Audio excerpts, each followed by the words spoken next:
അപ്പൊ നമുക്ക് ശ്രദ്ധിക്കാം, ഭക്ഷണ കാര്യങ്ങളിൽ കൂടെ നോക്കാം. കേരളത്തിലെ ആഘോഷങ്ങൾക്ക്, ഓണം ഉത്സവാഘോഷങ്ങൾക്ക് നമ്മൾ സദ്യയാണ് കഴിക്കുന്നത്. ഈ സദ്യയില് ഇലയിലാണ് എല്ലാ വിഭവങ്ങളും വിളമ്പുന്നത്. അപ്പൊ അതിൻ്റെ ഒരു ഗുണം എന്ന് പറഞ്ഞാല് ഈ ഇലയിൽ കൂടി നമുക്ക് ആവശ്യമായിട്ടുള്ള ചൂട് ചോറും കറികളുമാണ് അതിലേക്ക് വിളമ്പുന്നത്.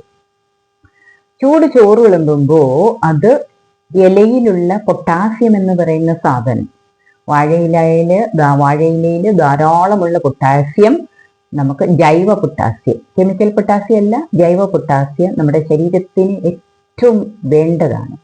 അപ്പൊ അത് നമുക്ക് ഡയറക്റ്റ് ആയിട്ട് കെമിക്കൽ പൊട്ടാസ്യം കഴിക്കാനൊന്നും പാടില്ല, അതൊക്കെ വിഷമാണെന്നാണ് തോന്നുന്നത്. അപ്പൊ നമുക്ക് ജൈവ പൊട്ടാസ്യം കിട്ടുന്നതിനുള്ള ഒരു മാർഗം കൂടിയാണ്. അത് മാത്രമല്ല, ഈ ഇലയില് വിളമ്പുന്ന ആഹാരം കണ്ട, ദൂഷണിലയില് ഓരോ ഭാഗത്തായിട്ട് നമ്മുടെ ഡൈജസ്റ്റീവ് സിസ്റ്റത്തിനനുസരിച്ചാണ് ആഹാരങ്ങളൊക്കെ വിളമ്പുന്നത്. നമ്മൾ ആദ്യം എന്ത് കഴിക്കുന്നു, പിന്നെ എന്ത് കഴിക്കുന്നു, ആദ്യം പരിപ്പ് ചോറ്, പിന്നെ സാമ്പാറ്, അങ്ങനെ ഏറ്റവും അവസാനം മോര്, രസം. നമ്മുടെ ഡൈജസ്റ്റീവ് സിസ്റ്റത്തിന് ആവശ്യമായിട്ടുള്ളത്. ഡൈജസ്റ്റീവ് സിസ്റ്റം എങ്ങനെയാണോ, നമ്മുടെ നാക്കാണ് ഈ ഇല എന്ന് പറയുന്നത്.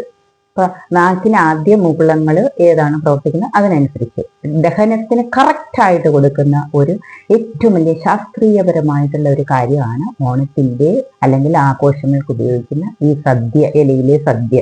അതുപോലെ തന്നെ ചോറൊക്കെ പൊതിഞ്ഞ് സ്കൂളുകളിലും കോളേജിലും ഉദ്യോഗസ്ഥരൊക്കെ പോകുമ്പോൾ ജോലിക്കാരൊക്കെ നല്ല രീതിയിൽ ചോറ് പൊതി കെട്ടിയാണ് കൊണ്ടുപോകുന്നത്. പൊതി കെട്ടി കൊണ്ടുപോകുന്നു എന്ന് പറയുമ്പോൾ ആ ചൂടായ ആഹാര പദാർത്ഥങ്ങൾ ആ ഇലയിൽ നിന്നും ആഹാരത്തിലേക്ക് കടന്ന് നമുക്ക് ആവശ്യമായ പൊട്ടാസ്യം കിട്ടുകയാണ്. പൊട്ടാസ്യം നമ്മുടെ ശരീരത്തിന് ഏറ്റവും ആവശ്യമാണ്. ഇതൊക്കെ നമുക്ക് സന്യാസിമാര് തന്ന നല്ല കാര്യങ്ങളാണ്. നമ്മളിതൊക്കെ ഇൻഡയറക്റ്റ് ആയിട്ടാണ് അവരിതൊക്കെ തന്നിരിക്കുന്നത്. UN അംഗീകരിച്ച ഒരു ഏറ്റവും നല്ല ആഹാരം എന്ന് പറയുന്നത് കേരളത്തിലെ സദ്യയാണെന്ന് അവർ പല പ്രാവശ്യം പറഞ്ഞിട്ടുള്ളതാണ്.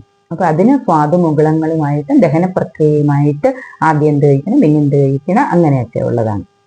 അപ്പൊ നമുക്ക് ഏറ്റവും യോജിച്ചതാണ്. ഇപ്പൊ സൂര്യപ്രകാശത്തിലേക്കൊക്കെ തീരെ ചെറിയ കുട്ടികളൊക്കെ പോകുമ്പോൾ ഇപ്പൊ ഇലയൊക്കെ, വാഴയിലയാണ് തലയിൽ ശരീരം മൂടി അല്ലെങ്കിൽ പൊക്കത്തിലേക്ക് വെച്ചിട്ട് അവര് ശരീരത്തിന് പ്രൊട്ടക്ട് ചെയ്താണ് കൊണ്ടുപോകുന്നത്. അതിൻ്റെയും കാര്യം എന്ന് പറയുന്നത് കുട്ടികളെ വെയിൽ കാണിക്കുമ്പോൾ ഈ ഇല പ്രൊട്ടക്ട് ചെയ്ത് വെക്കും ഇത്തിരി ഉയരത്തിലായിട്ട്. അപ്പൊ അതിൽ നിന്നും മാരകമായ റേഡിയേഷനെ തടയുന്നതിനുള്ള ഒരു കഴിവ് കൂടി ഈ പൊട്ടാസ്യത്തിനുണ്ട്.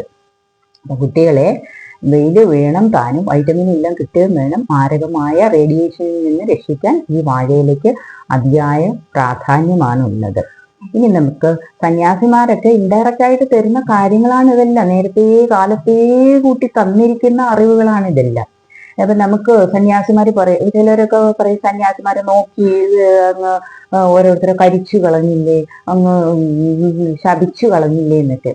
അപ്പം ദുർവാസാവ് ശാപം കൊടുക്കുന്നുണ്ട് പലർക്കും, നമുക്കറിയാം. അപ്പൊ ദുർവാസാവിന്റെ ശാപം എന്ന് പറയുന്നത് ജന്മപാപത്തിൽ നിന്നും വാസ്തവത്തില് ആ പാപം കുറപ്പിച്ചിട്ട് അതിനെ രക്ഷപ്പെടുത്തി, ആ ജീവനെ രക്ഷപ്പെടുത്തി കുറച്ച് ശാന്തി സമാധാനം ഒക്കെ കിട്ടാൻ വേണ്ടി ഷോർട്ട് കട്ടായിട്ട് ആ സന്യാസി ചെയ്ത വലിയ ഒരു കാര്യമാണ് ദുർവാസാവിന്റെ ശാപം എന്ന് പറയുന്നത്. അപ്പൊ അത് നമ്മൾ അതിനെ തെറ്റായിട്ട് വ്യാഖ്യാനിക്കരുത്. പൂർവ്വജന്മത്തിലെ വലിയ വലിയ പാപങ്ങള്, പാപവിമുക്തി നമുക്ക് നേടാനായിട്ട്. ഇപ്പൊ സന്യാസിമാർ എങ്ങനെയാണ് കരിച്ചു കളയുന്നത്? നമുക്ക് ഒരു ഉദാഹരണം നോക്കാം. കോൺവെക്സ് ലെൻസ് നമുക്കറിയാമല്ലോ, സ്കൂളുകളിലൊക്കെ കാണിച്ചു തന്നിട്ടുള്ള, കോളേജിലേക്ക് പ്രാക്ടിക്കലിനൊക്കെ നമ്മൾ ചെയ്യുന്നതാണ്. അപ്പൊ കോൺവെക്സ് ലെൻസിലേക്ക് പ്രകാശം വന്ന് പതിക്കുമ്പോൾ അതിനെ ഒരു ഫോക്കസിലേക്ക് കേന്ദ്രീകരിച്ചാൽ ആ ഊർജം ഒരു ഫോക്കസ് ലെൻസിലേക്ക് വരികയും ആ ഫോക്കസിലേക്ക് ഇരിക്കുന്ന പദാർത്ഥങ്ങൾ പെട്ടെന്ന് തന്നെ തീയായിട്ട് കത്തിപ്പടരാനും സാധിക്കും, കഴിവുണ്ട്.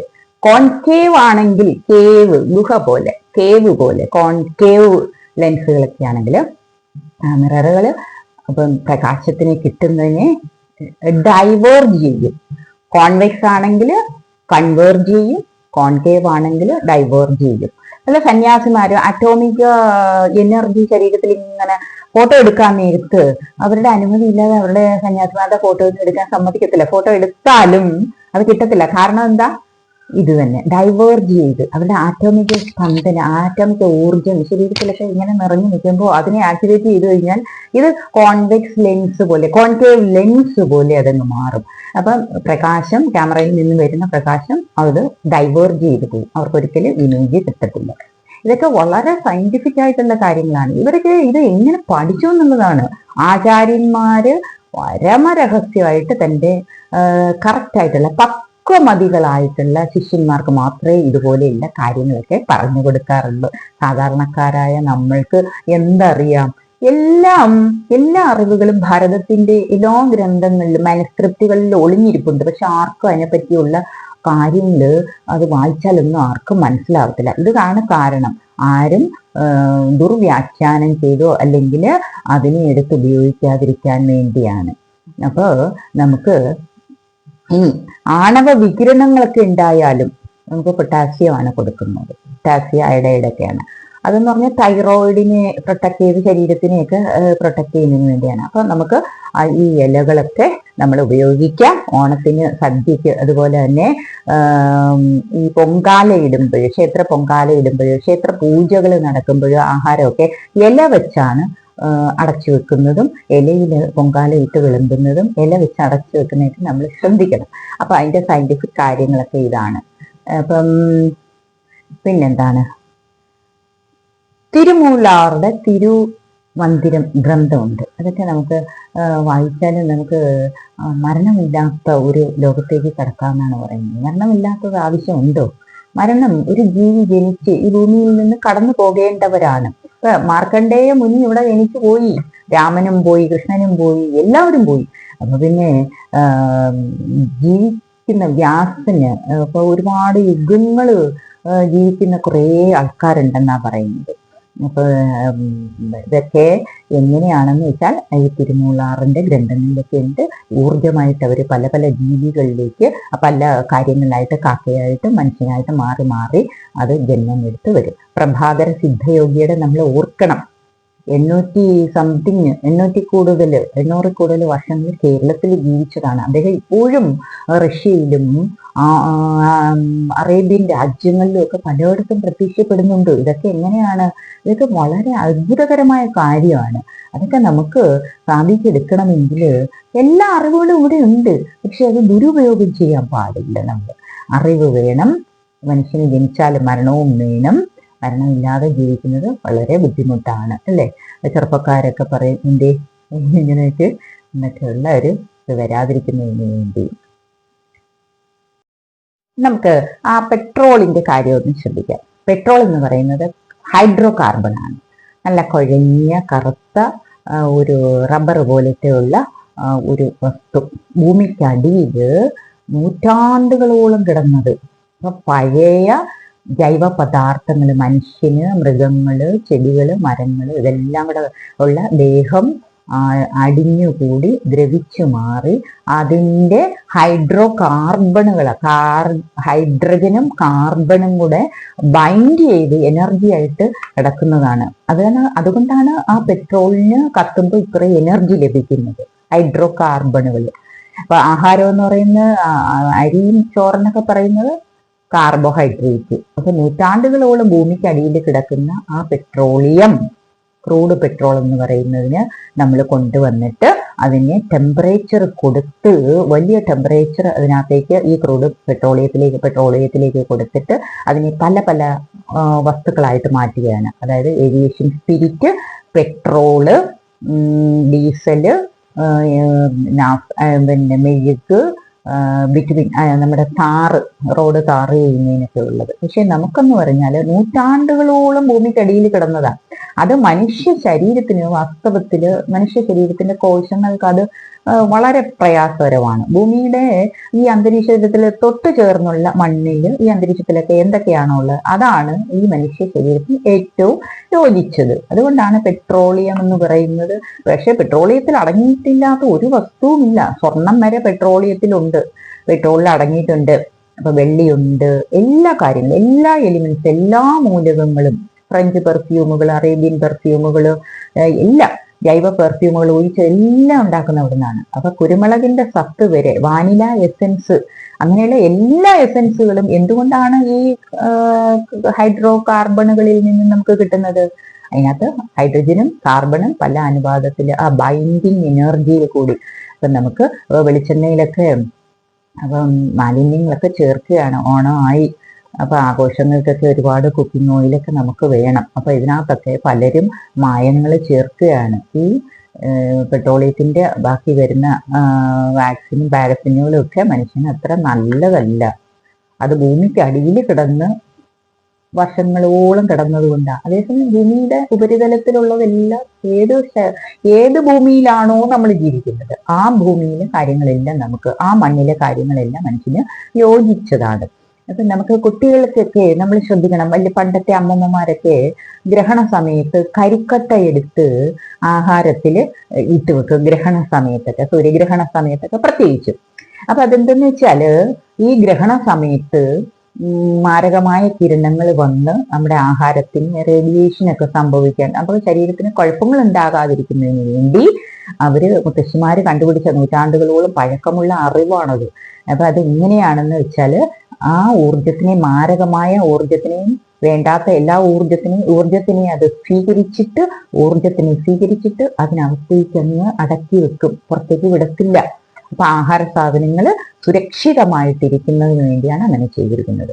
അതുതന്നെയാണ് കൺമഷി, കരി. പണ്ട് അമ്മമാരും ഒക്കെ കരി ഉണ്ടാക്കിയാണ് ഉപയോഗിച്ചിരുന്നത് കുട്ടികൾക്കൊക്കെ കണ്ണ് വിടാതിരിക്കാൻ വേണ്ടി. കണ്ണ് വിടാതിരിക്കുന്നതിന്റെ ശാസ്ത്രവും ഇത് തന്നെയാണ്. കോൺകേവ് ലെൻസിന്റെ കോൺവെക്സ് കൺവേർട്ട് ചെയ്യുന്നതിനും, ഓരോരുത്തരുടെ കണ്ണുകളിൽ നിന്നുള്ള കണ്ണുകളിൽ നിന്നുള്ള പ്രകാശം കൺവേർട്ട് ചെയ്ത് കുട്ടികളുടെ കോശങ്ങൾക്ക് നാശം സംഭവിക്കാതിരിക്കുന്നതിന് വേണ്ടിയാണ് ഇവിടേക്ക് ബ്യൂട്ടി സ്പോട്ടൊക്കെ ഇട്ട് കണ്ണൊക്കെ ഇങ്ങനെയൊക്കെ വെച്ചിരിക്കുന്നത്. ഇപ്പോഴത്തെ അമ്മമാരൊക്കെ അത് ഉപയോഗിക്കാത്തത് നല്ലത്. എന്താന്ന് വെച്ചാൽ ഇപ്പോഴത്തെ കരികളൊക്കെ വളരെ മാരകമായിട്ടുള്ള കോൾ അതിൽ നിന്നൊക്കെയാണ് ഉണ്ടാക്കിയിരിക്കുന്നത്. പാരഫിൻ ബാഗ്സ് ഒക്കെ ചേർത്താണ്. പക്ഷെ യഥാർത്ഥത്തില് നമ്മൾ കരിയൊക്കെ നല്ല ജൈവ രീതിയിൽ ഉണ്ടാക്കി ഉപയോഗിക്കുകയാണെങ്കിൽ മിനി തന്ത്രമാണ് അതൊക്കെ.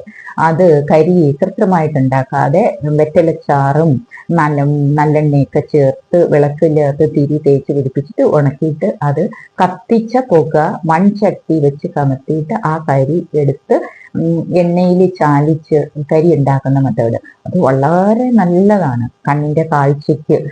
ഇപ്പോൾ ഞാൻ തന്നെ കണ്ണാടി വെച്ചിരിക്കുന്നു. 50 വയസ്സൊക്കെ കഴിഞ്ഞപ്പോഴത്തേക്ക് ഈ പ്രായത്തിലുള്ളവർക്കൊക്കെ കണ്ണാടിയുടെ ആവശ്യമാണ്.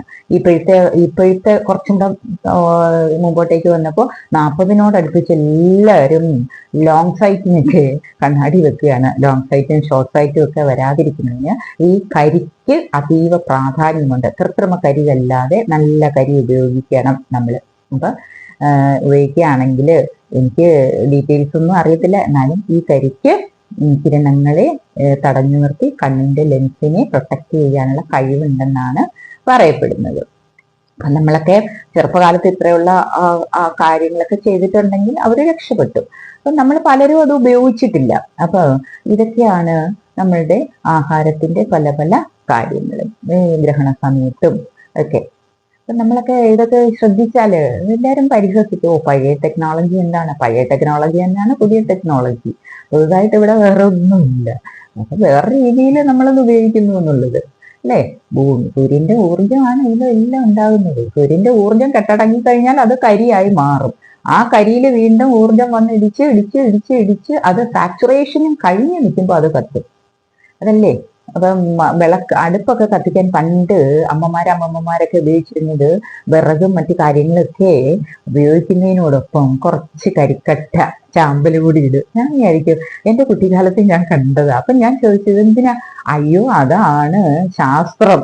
അത് ശാസ്ത്രം എന്തോന്നൊന്നും ഞങ്ങൾക്ക് അറിഞ്ഞുകൂടാ, ഞങ്ങൾ ഇതൊക്കെ ഇതിട്ടാണ് കത്തിച്ചേക്കുന്നത്.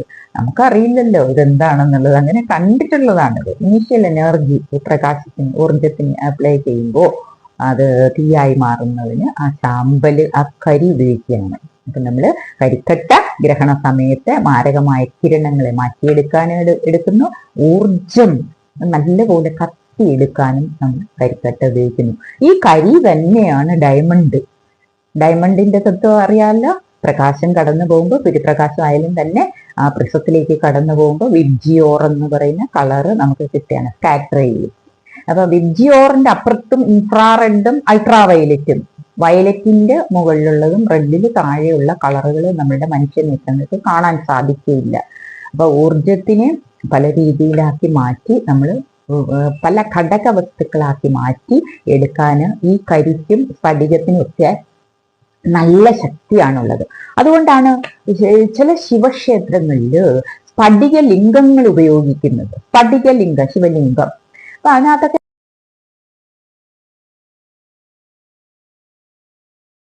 അടച്ചിട്ടേക്കും ക്ഷേത്രം. അപ്പം വളരെ തണുപ്പ് കൂടിയ സമയമാകുമ്പോൾ ക്ഷേത്രം അടയ്ക്കും.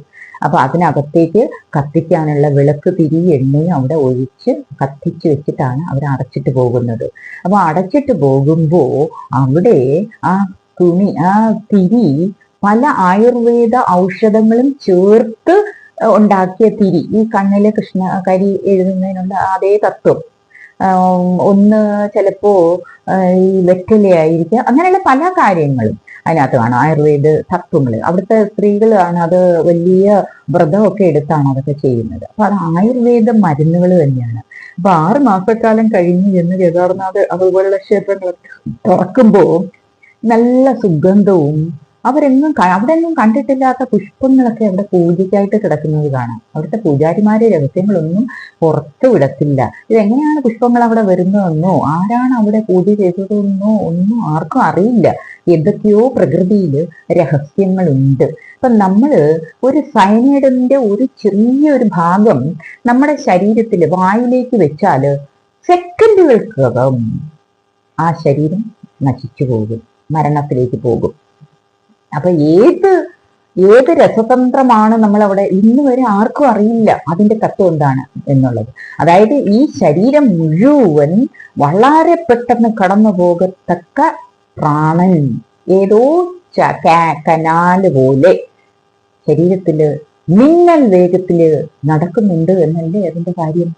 അതുപോലെ തന്നെ ക്വാണ്ടം എൻറ്റാങ്കിൾഡ് ആയിട്ടുള്ള ആറ്റം അല്ലെങ്കിൽ ഇലക്ട്രോണ്, ഒരു ഇലക്ട്രോണിനെ പ്രപഞ്ചത്തിന്റെ ഒരു കോണിലെ ഒരു സ്ഥലത്ത് വെച്ചാല് അതിന്റെ എൻറ്റാങ്കിൾഡ് എനർജി എന്ന് പറയുന്നത് എത്ര ദൂരത്ത് പോയാലും അതിന് വിപരീതമായിട്ട് അത് കറങ്ങിക്കൊണ്ടിരിക്കും. ഇവിടെ എങ്ങനെയാണോ ക്ലോക്ക് വൈസ് ആണെങ്കിൽ ഇവിടെ ആന്റി ക്ലോക്ക് വൈസ്, അതൊരിക്കലും മാറത്തില്ല. അപ്പൊ ഈ പ്രപഞ്ചത്തിലും ഇതുപോലെയുള്ള കനാലുകള്, മനസ്സിലായോ? പ്രപഞ്ചം എത്ര വലുതാണെങ്കിലും ശരി തന്നെ ആ കനാലുകൾ വഴി ഈ ഊർജം വളരെ പെട്ടെന്ന് കടന്നു പോകുന്നു എന്നാണ് എൻ്റെ അർത്ഥം, അല്ലേ? അപ്പം ഈശ്വരീയമായ ആ ശക്തി എന്ന് പറയുന്നത് അത് തന്നെയല്ലേ ഈ സയൻസ് എന്ന് പറയുന്നതല്ലേ ഈശ്വരൻ എന്ന് പറയുന്നത്. ഈശ്വരൻ നമുക്ക് ഓരോരോ കാര്യങ്ങളായിട്ട് നമുക്ക് കാണിച്ചു തരികയാണ്. കൂടുതൽ വിശേഷം